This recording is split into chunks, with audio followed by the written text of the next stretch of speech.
So hello everyone यार, welcome to code craze. आज की वीडियो में हम लोग देख रहे होंगे कि जावास्क्रिप्ट में डेटा टाइप्स क्या होते हैं और किस तरीके से हम लोग डिफरेंट डेटा टाइप्स को अलग अलग वेरिएबल में स्टोर कर रहे होते हैं। ठीक है, तो सबसे पहले भाई हमारा index.html का पेज, दूसरा हमारे पास एक जावास्क्रिप्ट का पेज, और जावास्क्रिप्ट को हम लोग इंजेक्ट कर देते हैं अपने HTML में। सो सिंपल स्क्रिप्ट टैग लगाया, सोर्स में मैंने उस JS फाइल का नाम दिया और अब हम लोग करते हैं स्टार्ट। तो देखो यार, जावास्क्रिप्ट में ना हमारे पास 8 तरीके के डेटा टाइप्स होते हैं: string, number, bigint, boolean, undefined, null, symbol और ऑब्जेक्ट। अब अच्छी बात क्या है हमारे पास जावास्क्रिप्ट में कि हम लोग किसी भी वेरिएबल में किसी टाइप का भी डेटा स्टोर कर सकते हैं। मैं रिपीट कर रहा हूँ कि हम लोग किसी भी वेरिएबल में किसी भी टाइप का डेटा स्टोर कर सकते हैं। बाकी अगर मैं अदर प्रोग्रामिंग लैंग्वेज की बात करूँ, जैसे C++ में हमें अगर किसी वेरिएबल में इंटीजर स्टोर करना है तो वहाँ पर हमें ऐसे स्पेसिफाई करना पड़ता है कि इंट, ठीक है, इंट एज इक्वल टू 12, तो मुझे स्पेसिफाई करना पड़ता है। बट जावास्क्रिप्ट में ऐसा नहीं है। जावास्क्रिप्ट में आप डायरेक्ट किसी भी वेरिएबल में किसी भी टाइप का डेटा स्टोर कर सकते हैं। चलिए इसको कोड करके समझते हैं। जैसे यहाँ पर हमें पता है कि हमारे पास 3 कीवर्ड्स होते हैं किसी भी वेरिएबल को डिक्लेयर करने के लिए: लेट, वेर और कॉन्स्ट। तो हम लोग यार लेट से करेंगे यहाँ पर। तो मैंने बोला let name is equal to, अब ये डबल कोट्स दिख रहे होंगे आपको। डबल कोट्स के अंदर मैं कुछ भी वैल्यू अगर लिखता हूँ तो वो value as a string store होती है, मतलब एज अ स्ट्रिंग हम उसको ट्रीट करते हैं। जैसे मैंने बोला वेलकम टू कोड क्रेज, ठीक है। तो अब ये जो भी वैल्यू जाकर इस नेम नाम के वेरिएबल में स्टोर हो रही है ना, वो स्ट्रिंग है। इसको चेक करने के लिए हमारे पास सिंपल एक मेथड होता है। अगर हम लोग कंसोल डॉट लॉग करके उस मेथड को रन करें तो हमको मिल जाएगा। वो मेथड क्या है? Type of. जैसे ही मैं टाइप ऑफ करके यहाँ पर नेम डालूंगा तो मुझे ये मिल जाएगा कि स्ट्रिंग टाइप की वैल्यू स्टोर हो रही है। मतलब ये नेम जो वेरिएबल है ये किस टाइप की वैल्यू को स्टोर कर रहा है ये हमें ये बताता है। और अगर हमें सिंपल हमारा नाम आउटपुट में चाहिए तो हमने बोला कंसोल डॉट लॉग, हमें वो जो जो भी वैल्यू हमारे नाम में स्टोर है हमें वो वैल्यू आप प्रिंट करके दे दो, तो वो ऐसे करके दे देगा। कंसोल डॉट लॉग नेम करते हैं तो हमारे पास सिंपल सा ये प्रिंट हो रहा होगा कि वेलकम टू कोड क्रेज और स्ट्रिंग। तो ये तो बात हो गई स्ट्रिंग की। अब देखते हैं कि इसी तरीके से जो दूसरा डेटा टाइप है हमारे पास वो है नंबर। तो सिंपल सा मैंने बोला let age is equal to, मैंने बोला कि मान लो कि 15। और अगर मैं सिंपल सा यहाँ पे कंसोल डॉट लॉग करूँ और यहाँ पर एज को प्रिंट करूँ तो सीधी सी बात है यहाँ पर 15 प्रिंट हो जाएगा। और अगर मैं कंसोल डॉट लॉग करके टाइप ऑफ चेक करूँ कि जो हमारा एज नाम का वेरिएबल है वो किस टाइप की वैल्यू को स्टोर कर रहा है, तो हमें बता रहा होगा कि वो नंबर नाम की वैल्यू को स्टोर कर रहा है। जैसे मैंने किया एज तो यहाँ पर आ जाएगा नंबर। देखो ये तो पहले का आउटपुट आ रहा है, इसको कमेंट कर देते हैं ताकि आप लोग कंफ्यूज ना हो। तो ठीक है, यहाँ पर हम लोगों ने नंबर के लिए क्या किया, एक एज नाम का वेरिएबल डिफाइन किया जिसमें 15 वैल्यू डाली। तो एज की वैल्यू हमारे पास 15 आ रही है जो पहला आउटपुट है। हमने कंसोल डॉट लॉग किया और बोला कि टाइप ऑफ एज क्या है हमें ये भी बता दो, तो उसने बोला कि टाइप ऑफ एज जो है वो नंबर है। ठीक है, अब चलते हैं अपने तीसरे एग्जाम्पल पर। तीसरा एग्जाम्पल अपना क्या है कि बिग इंट। बिग इंट जो डेटा टाइप होता है वो कैसे करते हैं। तो मैंने फिर से बोला यार एक ही वेरिएबल का अपन एग्जांपल लेते हैं ताकि आपको क्लियरिटी हो, बार बार मुझे वेरिएबल का नाम ना चेंज करना पड़े और आपके माइंड में कन्फ्यूजन ना हो। फिर से मैंने बोला एज इज इक्वल टू, मान लीजिए किसी की एज है 18, ठीक है।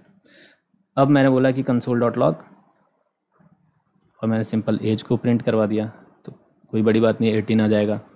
मैंने बोला कंसोल डॉट लॉग और मैंने बोल दिया कि भैया मुझे टाइप ऑफ दे दो। तो अपन ने यहाँ पे टाइप ऑफ देखा, टाइप ऑफ एज क्या है, तो यहाँ पर आ रहा होगा आपके पास नंबर। अब नंबर क्यों आ रहा है? क्योंकि ये नॉर्मल वैल्यूज़ हैं। अगर हम लोग इसके आगे n लगा दें, ठीक है, ये सिंबल होता है बिगिंट का, तो हमें टाइप ऑफ एज क्या मिलेगा? बिगिंट। या फिर जो भी वैल्यू हम लोग लिख रहे हैं उसको हम लोग बिगिंट में क्लोज कर दें।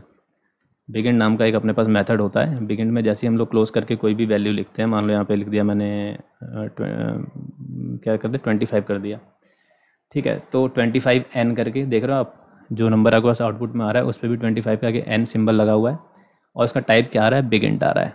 तो ये हो गया हमारा तीसरा डेटा टाइप। अब हम लोग बढ़ते हैं चौथे डेटा टाइप की तरफ जो कि है बूलियन। तो बूलियन यार क्या हमें रिटर्न कर रहा होता है? इधर ट्रू और फॉल्स, ठीक है। जहाँ पर भी हमें ये वैल्यूज़ मिलती है ना, तो उसका मतलब ये है कि उसका डेटा टाइप जो है वो बूलियन है। मैंने बोला कि लेट कंडीशन है, ठीक है। कंडीशन या तो ट्रू होगी या फॉल्स होगी। और जब हम लोग ट्रू या फॉल्स लिखते हैं ना, इसको हम लोग कभी भी स्ट्रिंग में नहीं लिखते, मतलब डबल कोट्स के अंदर नहीं लिखते, वो भी मैं आपको दिखाऊंगा क्यों नहीं लिखते। कंसोल डॉट लॉग सिंपल हम लोग कंडीशन को प्रिंट करवाते हैं, तो कंडीशन आएगी अपने पास ट्रू, और जैसे हम लोग उसका टाइप चेक करेंगे, ठीक है, तो टाइप अपने पास क्या आएगा यहाँ पर, इसका बूलियन आएगा। टाइप ऑफ, मैंने बोला कंडीशन हमारे वेरिएबल का नाम है, तो हमें कंडीशन का टाइप बता दो कि किस टाइप का वेरिएबल उसमें स्टोर है, तो उसने बोला बूलियन। अगर मैं इसको फॉल्स करूँ तो भी सेम आउटपुट रहेगा, ऊपर फॉल्स आ गया और नीचे बूलियन आ गया। लेकिन अगर मैं इसको स्ट्रिंग में इनक्लोज कर देता हूँ, मैंने बोला कि फॉल्स तो है बट वो ऐसे है डबल कोट्स के अंदर, तो वो क्या बोलेगा, फॉल्स तो एज इट इज़ प्रिंट हो गया क्योंकि वो स्ट्रिंग है, लेकिन टाइप उसका क्या हो गया, वो स्ट्रिंग हो गया। तो जब भी हम लोग ट्रू या फॉल्स करते हैं या कहीं पे कंडीशन चेक कर रहे होते हैं, तो वहाँ पे हमें एक चीज़ ध्यान देनी होती है कि जो भी हम लोग ट्रू या फॉल्स लिख रहे हैं वो स्ट्रिंग के अंदर नहीं लिखेंगे, वो ऐसे लिखेंगे डायरेक्ट। ओके, तो इसको भी कर देते हैं कमेंट आउट। अब आते हैं अपने 5वें डेटा टाइप की ओर।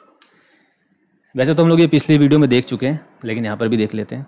मैंने बोला कि लेट, मैंने बोला एज, तो मैंने एज को डिफ़ाइन कर दिया, ठीक है, बट यहाँ पर कोई वैल्यू इनिशियलाइज नहीं की। अगर मैं कंसोल डॉट लॉग करूँगा टाइप ऑफ एज, तो ये अनडिफाइंड है। अनडिफाइंड किस लिए है, क्योंकि मैंने एज नाम का वेरिएबल तो बना दिया, मैंने ये एक एज नाम का डब्बा ले आके यहाँ पर रख दिया, बट इसमें कोई भी वैल्यू नहीं डाली, ठीक है, तो उसका टाइप आएगा अनडिफाइंड। अगर मैं वही सिंपल यहाँ पर कुछ भी वैल्यू डाल दूँ, अगर मैं यहाँ पे 12 डालूंगा तो उसका टाइप हो जाएगा नंबर, अगर मैं यहाँ पे ट्रू डालूंगा तो उसका टाइप हो जाएगा बूलियन, ठीक है, अगर मैं यहाँ पर कोई स्ट्रिंग डालूंगा तो उसका टाइप हो जाएगा स्ट्रिंग, ठीक। तो इस तरीके से जब भी हम लोग कोई वेरिएबल डिक्लेयर करते हैं बट उसमें कोई वैल्यू इनिशियलाइज़ नहीं करते, यहाँ पर क्या हो रही है, वेरिएबल डिक्लेयर हो रहा है बट इनिशियलाइज़ नहीं हो रहा, तो उस कंडीशन में हमें हमेशा अनडिफाइंड देता है, ठीक। ओके, इसको भी करते हैं कमेंट। अब छठवा अपने पास क्या है, नल।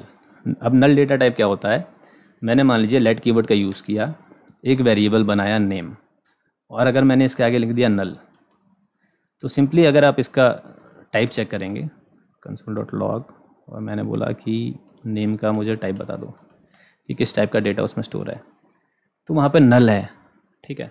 अब नल का हमें आगे यूज़ कैसे पड़ता है कि मान लीजिए हमारे पास कोई फंक्शन है, फंक्शन क्या हम लोग आगे समझ रहे होंगे वीडियोज़ में, अभी सिर्फ आप ये बात समझ लीजिए, जैसे कोई फंक्शन है और वो हमें नल वैल्यू रिटर्न कर रहा है, इसका मतलब क्या है कि उसकी मदद से हम लोग और कोई ऑब्जेक्ट क्रिएट नहीं कर सकते, मतलब कोई इंस्टेंस वगैरह नहीं क्रिएट कर सकते।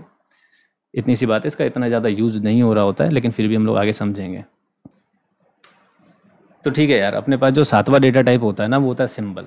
अब मान लो फॉर एग्जांपल मैंने किया let name is equal to, मैंने बोल दिया कि अरिजीत सिंह, मेरे फेवरेट सिंगर हैं इसलिए बार बार उनका नाम आ जाता है, और फिर मैंने इधर किया कंसोल डॉट लॉग, ठीक है, कंसोल डॉट लॉग, और मैं यहाँ पे टाइप चेक करूँगा कि नेम जो मेरा वेरिएबल है उसका टाइप क्या है। कंसोल डॉट लॉग मैंने बोल दिया कि भैया मुझे बता दो टाइप ऑफ नेम, तो यहाँ पर मुझे स्ट्रिंग आ रही है क्योंकि मैंने नेम में एक स्ट्रिंग को स्टोर किया है। अगर सिंपली मैं इसको एक सिंबल में इनक्लोज कर दूँ, सिंबल हमारे पास एक मेथड होता है, अगर मैं उसमें इनक्लोज कर दूँ तो फिर उसका टाइप कन्वर्ट होकर सिंबल हो जाएगा, ठीक है। सिंपल में अगर मैंने कर दिया सिंबल और उसके अंदर मैंने लिख दिया अरिजीत सिंह, तो इसका टाइप ऑफ क्या हो गया, सिंबल हो गया। और ये जो सिंबल्स रहते हैं ये यूनिक रहते हैं, ठीक है। अगर मान लो कि मैं सेम अरिजीत सिंह नाम का मैंने एक सिंबल बनाया, मैं नीचे एक और दूसरा वेरिएबल डिक्लेयर करके सिंबल मैं फिर से सेम यही वैल्यू डाल दूं, और अगर मैं उसको चेक करूं बाद में कंडीशन लगा के कि क्या ये दोनों आपस में इक्वल हैं, तो वो आएगा कि फॉल्स, वो दोनों आपस में इक्वल नहीं है। अब आते हैं ऑब्जेक्ट के ऊपर। तो ऑब्जेक्ट क्या होते हैं, जावास्क्रिप्ट में हमारे जो एरेज रहते हैं, अब एरेज ऑब्जेक्ट ये सारी चीज़ें अभी आपको समझ में नहीं आ रही होंगी, लेकिन मैं आपको सिंपल बता देता हूँ करके। मान लो अगर हम लोग कॉन्स्ट लिख के या लेट लिख के, मैंने बोला लेट एक ओबीजे, तो मैंने एक ओबीजे नाम का वेरिएबल बना लिया, इसमें मैं कुछ भी स्टोर कर सकता हूँ। मैंने आपको स्टार्टिंग में बोला था ना कि जावास्क्रिप्ट में वेरिएबल जो होते हैं उसमें आप कोई भी वैल्यू स्टोर कर सकते हो, इरिस्पेक्टिव ऑफ वो किस टाइप का है किस टाइप का नहीं है, आप लोग किसी भी वेरिएबल में कुछ भी स्टोर कर सकते हो। तो ये नॉर्मल सिंटेक्स रहता है हमारा ऑब्जेक्ट का, ये इनको हम लोग ऑब्जेक्ट लिटरल बोलते हैं, जो आप 2 साइन देख रहे हैं। और इसके अंदर हम लोग जो भी वैल्यूज़ डिक्लेयर करते हैं वो एज अ की वैल्यू पेयर जाता है। की वैल्यू पेयर का मतलब कि उसकी यूनिक की रहती है और उसकी कुछ ना कुछ वैल्यू रहती है। जैसे मैंने बोला नेम, और मैंने यहाँ पे कुछ भी ले लिया कि विशु, ठीक है, और फिर यहाँ पे कॉमा लगा के हम लोग अगर एज करेंगे तो एज मान लीजिए मैंने 12 दे दिया, क्योंकि नंबर है तो हम लोग डायरेक्टली ऐसे दे सकते हैं। अगर इसके नीचे जाके मैंने कंसोल डॉट लॉग करूँ, पहले तो ऑब्जेक्ट को करते हैं, तो मैंने जैसे ही ओबीजे किया तो इसने मुझे ऑब्जेक्ट दे दिया आउटपुट में कि आपके पास एक ऑब्जेक्ट है जिसमें की वैल्यू पेयर में क्या है, की है नेम, उसकी वैल्यू है विशु, की है एज, उसकी वैल्यू है 12। अगर सिंपली मैं इसका टाइप चेक करना चाहूँ, कंसोल डॉट लॉग, फिर मैंने बोला टाइप ऑफ करके मैंने ओबीजे कर दिया, तो ये मुझे दे रहा होगा कि एक ऑब्जेक्ट है। ठीक, अब ये जो आप टाइप ऑफ चेक करते हैं ना, ये टाइप ऑफ आप ऐसे भी चेक कर सकते हैं कि टाइप ऑफ लिखा आपने, क्योंकि ये एक मेथड होता है, तो आपने ये फंक्शन वाले साइन लगाए और इसके अंदर अगर मैं ओबीजे लिखता हूँ तो भी मुझे सेम आउटपुट मिलेगा। ऐसा आप हर किसी के साथ कर सकते हैं। जैसे यहाँ पर भी है टाइप ऑफ एज किया, तो टाइप ऑफ एज को आप लोग पैरेंथेसिस में इनक्लोज कर सकते हैं, उससे कुछ भी दिक्कत नहीं आती। अब ये तो हम लोगों ने यहाँ पर एक ऑब्जेक्ट बनाया, अब हम लोग दूसरा एक यहाँ पर एरे भी बना कर देख लेते हैं। देखो, एरे बनाने के लिए क्या करते हैं, लेट कीवर्ड का यूज़ किया, लेट कॉन्स्ट वैर कुछ भी आप यूज़ कर सकते हो, एक वेरिएबल का नाम दिया और इक्वल टू करके ये सिंबल लगाते हैं। ये सिंबल क्या होता है, एरे का सिंबल होता है। इसमें हम लोग कोई भी वैल्यू डालते हैं, ठीक है, तो वो एज ए एरे जा रही होती है, एरे में वो वैल्यू स्टोर हो रही होती है। और जावास्क्रिप्ट में प्लस बात ये है कि आप लोग एक ही एरे में मल्टीपल टाइप ऑफ डेटा को स्टोर कर सकते हैं। जैसे मैंने यहाँ पे नंबर डाल दिए, अब मैंने यहाँ पे एक स्ट्रिंग भी डाल दी, ठीक है, अब मैंने यहाँ पे बूलियन वैल्यूज़ भी डाल दी कि ट्रू डाल दे रहा हूँ, TRUE ट्रू डाल दिया। तो इस तरीके से आप मल्टीपल डेटा टाइप्स को एक सिंगल एरे में स्टोर कर सकते हो। अगर मैं कंसोल डॉट लॉग आपको करके दिखाऊँ, ठीक है, कंसोल डॉट लॉग अगर मैं ARR करके दिखाता हूँ तो आपके पास सिंपल ये एरे आ रहा होगा। इसको हम लोग ऊपर वाले को कमेंट कर देते हैं ताकि कंसोल थोड़ा सा क्लियर रहे और जिस चीज़ पे हम लोग कोड कर रहे हैं उसी चीज़ पे पूरा फोकस रहे। तो जैसे मैंने ARR किया ना, तो ये मेरे को एक एरे रिटर्न कर रहा है। एरे में क्या क्या चीज़ें हैं, 0 इंडेक्स पे 1 है, फर्स्ट इंडेक्स पे 2 है, सेकंड इंडेक्स पे 3 है। तो अब ये इंडेक्स आप कंफ्यूज हो रहे होंगे कि इंडेक्स क्या होता है। जो अभी भी हम एरे में कुछ वैल्यूज़ डालते हैं ना, तो इंडेक्स वाइज स्टोर होती हैं। जैसे कॉपी हम लोग खरीदते हैं बचपन में, तो हमारे पास एक फ्रंट पेज रहता है इंडेक्स, जिसमें कि हम लोग नंबर डाल के लिख रहे होते हैं कि किस पेज में क्या वैल्यूज़ हैं, किस पेज में हमने क्या लिखा है। वैसे जब हम लोग एरे क्रिएट करते हैं ना, तो हमारे पास इंडेक्स आता है और उसकी वैल्यू आती है। जैसे यहाँ पर, और एरे का जो इंडेक्स है वो हमेशा 0 से चालू होता है, 0 1 2 3 4 5 ऐसे करके।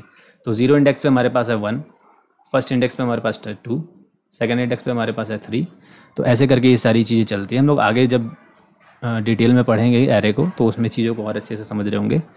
और देखो यार, कंसोल डॉट लॉग अगर मैं करके इसका टाइप चेक करता हूँ ना, तो यहाँ पर आप लोग देखोगे कि टाइप ऑफ एरे भी ऑब्जेक्ट ही होता है। मतलब ये भी एक तरीके का ऑब्जेक्ट होता है जावास्क्रिप्ट में, एरे का भी टाइप ऑब्जेक्ट ही आएगा। ठीक है, तो यही सारी कुछ चीज़ें थी जो कि आप लोगों को समझानी ज़रूरी थी। ठीक, और आई थिंक कि चीज़ें थोड़ी समझ में आई होंगी। आपको जहाँ पर भी कहीं पे कन्फ्यूज़न होगी आप पूछ सकते हैं। एंड मिलते हैं और किसी वीडियो में, तब तक खुश रहिए और मुस्कुराते रहिए। ठीक है, थैंक यू।